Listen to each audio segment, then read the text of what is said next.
Hello everyone and welcome back to another video. In this video I am going to show you how you can download Assassin's Creed. So without wasting any time, let's get started.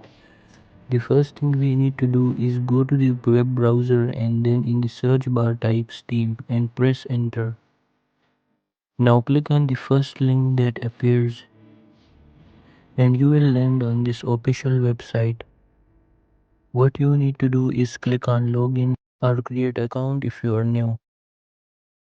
Then just type Assassin's Creed in the search bar and here find Assassin's Creed Brotherhood. Now click on it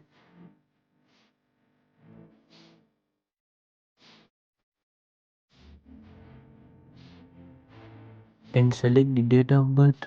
Once you select your date of birth, all you need to do is click on view page and you will land on this page. Here just scroll down and click on add to cart.